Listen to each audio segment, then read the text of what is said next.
Hey, welcome to Chapter 1 for our new series on Das Kapital by Karl Marx. In this chapter, Marx aims to identify the building blocks of our capitalist society, and doing so requires identifying different perspectives of things like labor and commodities. And as it turns out, things are not all as they seem.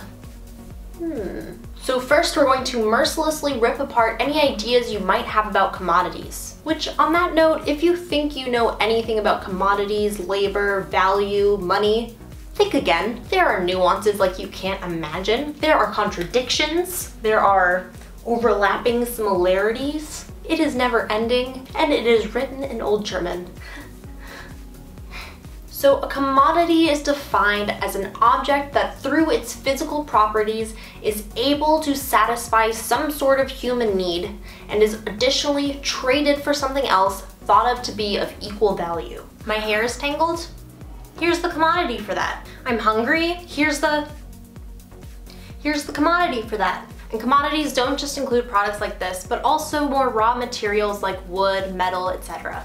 So it's important to note that commodities only become commodities as a result of their relationship with humans. And there's two ways humans generally view their commodities: by their qualitative characteristics, meaning the physical properties of the objects, and by their quantitative characteristics, how many of them exist. This notion of the qualitative and quantitative characteristics of commodities is going to be important throughout, particularly when we talk about money later on. So now Marx begins to lay out his theory of values. There are three sorts of values for us to talk about here: use value, exchange value, and value. First, use values are the utility of a thing. The utility of a commodity is limited by the physical properties of that object and has no existence outside of that object.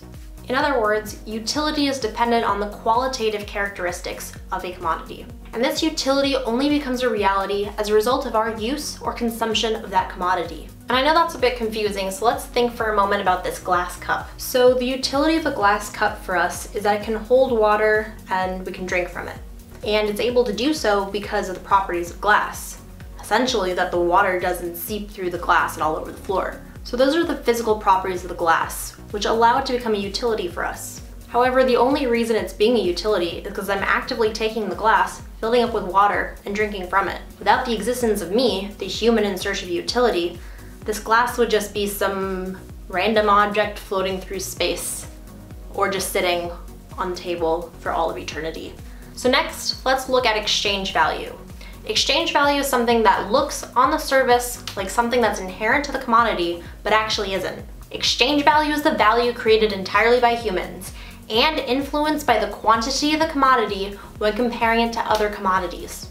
For example, let's say that 4 corn equals 2 iron. At first, it might seem natural that the relationship between these two commodities just worked itself out on its own, but Marx asks, why? The qualitative characteristics of these two commodities is totally different, so on what basis are we comparing them? Well, Marx says there must be a third mystery thing of measurement to which we are comparing these two commodities. And if these two commodities are totally equal to our mystery thing of measurement, that is how we are able to know that they are also equal to each other. And spoiler alert, this mystery thing is that they are both products of labor, but more on that point later. And our third and final value is just called value. And this is a broader term referring to how we experience value in reality. So while use value does exist, the primary way that we experience value is through exchange value. But Marx wants us to remember that while analyzing value, not to forget about use value and the fundamental connection of commodities to nature as something separate from exchange value. Alright, now it's time to talk about labor time. Many commodities only have their really specific use values because some degree of human labor was applied to them. If we look at a hatchet, or an ancient hatchet for that matter, we will see that it is only in the form of a hatchet because of human labor. Without human labor, the handle might still be a piece of wood or a piece of the tree, and the cutty thing might still be a stone. Sure, perhaps you could still cut things occasionally with a rock and hold a piece of wood, but after a little human labor, it becomes an object with a much higher and specific use value to humans. So what has given the ancient hatchets its very specific use value is human labor. And relating this to ancient tools is important because Marx wants us to know that human labor creating use values is not unique to a capitalist system or a society of commodity creators. Human labor can create use values without creating commodities. So a person can create an object with use value, and they can consume it themselves or share it with the whole tribe, but because they did not create it to trade it, it is not a commodity. But when it comes to commodity creation in capitalism, this concept of human labor creating use values is going to be important because this is where use values become linked with exchange values. This should all make more sense the further we go into this book. Now, this is our new term, labor time. Our amount of labor can be measured by its duration. How many weeks, days, and hours were needed to establish this commodity? Now, this does not mean that an unskilled worker who takes a long time on the job creates an object with higher use value. If you took me to an empty lot and said, build a house, the next 20 years that would follow would certainly not produce a higher quality house, and it certainly wouldn't reflect the normal time it takes to build a house, which is now less than a year. He is instead referring to the labor time socially necessary is that required to produce an article under the normal conditions of production and with the average degree of skill and intensity prevalent at that time. So because it's what's socially necessary, the introductions of things like new technologies will impact labor time. For example, the introduction of the loom cut the labor time for cloth in about half. And for those who continued to weave cloth by hand, therefore saw the value that came from each hour's work cut in half as well. So this is again proof that value is determined by labor time that is socially necessary in a particular market and not by what any random individual spent on creating a commodity. So going back to exchange value in our mystery object, the two equally valuable commodities are that which contain the same sum of labor time to bring the commodities ready to market. But this relationship might always be changing because labor time is always changing, due to the changing capabilities of production by advancements like the loom.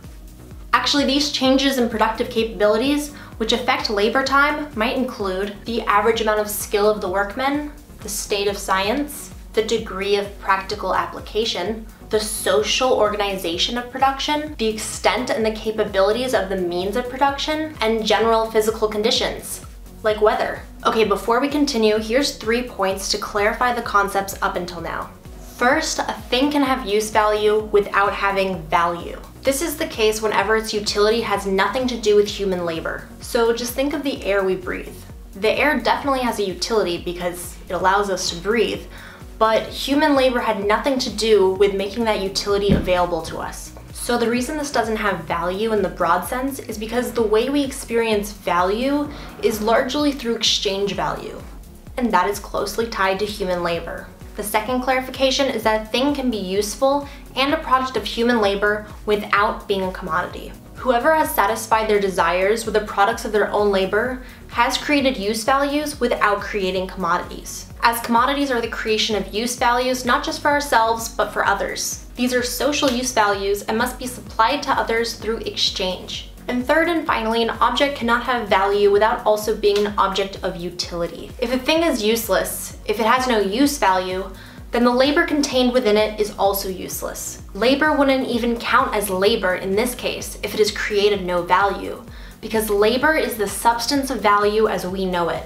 So now let's move on to the twofold nature of labor within commodities. Marx says that different forms of labor are embodied within commodities just like different forms of value were embodied within commodities. Now to identify these, let's first look at the use value side of commodities. So if we look at two commodities, a coat and a roll of linen, we will usually find that the coat has a higher value than the roll of linen. Well, this is because the coat has a more particular use value or contains a larger amount of useful labor within it.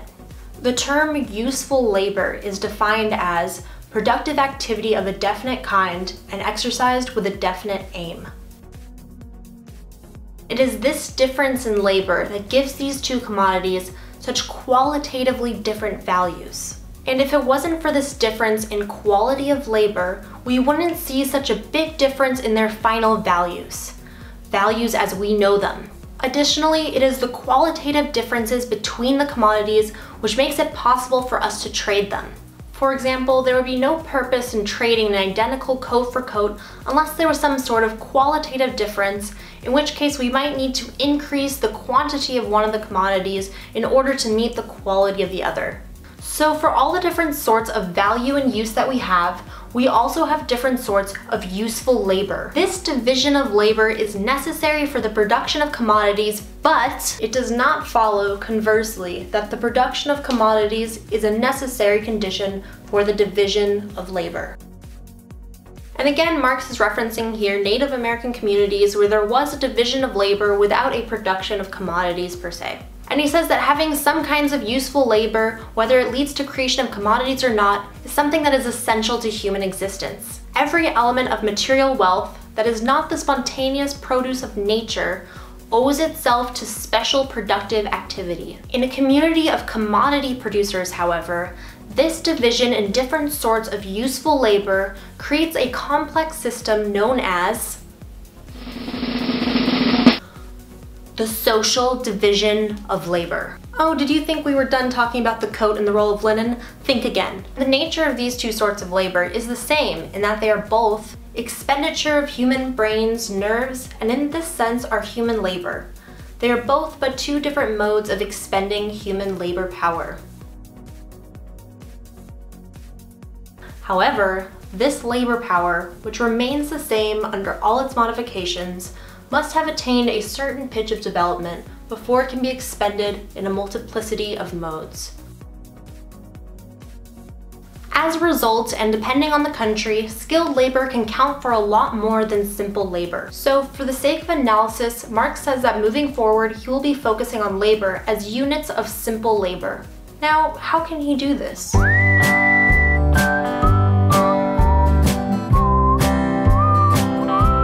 The answer is don't think about it. Let's look at labor's relationship with productive power. If productive power remains constant, then the sum of our values of coats will increase as our number of coats increase. But what if the production power changes? So the labor time necessary is doubled or halved, for example. Well, if the duration of labor necessary doubles, then one coat is now worth what two coats were worth before. And if the duration of labor necessary is halved, then one coat is now worth half of what it was worth before. But the amount of useful labor that's within each coat has still stayed the same. And the usefulness of the coats has still remained the same too, even though there's an obvious decrease or increase in the value of the coats now. This is because the ways that we experience value and the value of labor changes within the context of the market. This might seem strange, as an improvement in production powers has increased the amount of coats that exist and therefore the material wealth of our society. An increase in use values lying around is an increase in material wealth. However, this increase in material wealth has corresponded with a decrease of the value of things. But when was the last time someone came up to you and said, "Hey, that's a really cool sweater. How many units of socially necessary labor time was it worth?" I mean, unless you're a total Marx nerd, probably not that often. So that means we gotta talk about the money form of value. It's through money that we get to see our good friend exchange value realized. And this is where we get to see the value of commodities being represented by an independent number rather than other commodities. This is where money is kind of weird, because unlike other commodities, money itself doesn't really have a qualitative dimension of value. There's nothing much about the physical properties of money that creates its value. Rather, we're focused on the quantitative characteristics of money. How much do you have? Which is coincidentally the bio to my Tinder account. So because money itself is sort of void of those qualitative characteristics of value, using money to measure commodities means that we're looking at commodities in a way that's disregarding their use values or their qualitative characteristics. Essentially, we're solely looking at their exchange values to measure their value. So now in this system of exchange, we're looking at the commodities around us and measuring their value, sort of disregarding use value and focusing rather on exchange value or their quantitative characteristics. And again, this exchange value is made up by units of human labor and expressed in the money form. And this does have some positive results, Money being easily divided and portable allows people to trade and compare commodities more easily. And so people's access to different use values is greatly expanded, and that's not such a bad thing. But that's not all that happened. Now we find ourselves in a capitalist society. So what have we learned here? First, we discussed the twofold nature of value within commodities, being exchange value and use value. And then there's value as a broader term, meaning value basically as we experience it, which right now is primarily made up by exchange value. And then we talked about the twofold nature of labor as both a creator of use values and the unit in which we measure exchange value. We talked about the social division of labor, in which we have more use values, but also a larger gap between the different values of different work. And also how the value of work is largely dependent on the changing capabilities of production. We talked about the money form, in which we start to disregard the qualitative characteristics or values of commodities. Additionally, I'm going to make a list of the different terms and their timestamps and put in the description below in case anyone wants a refresher. And don't forget to hit that subscribe button, and I'll see you guys next time for Chapter 2 on exchange.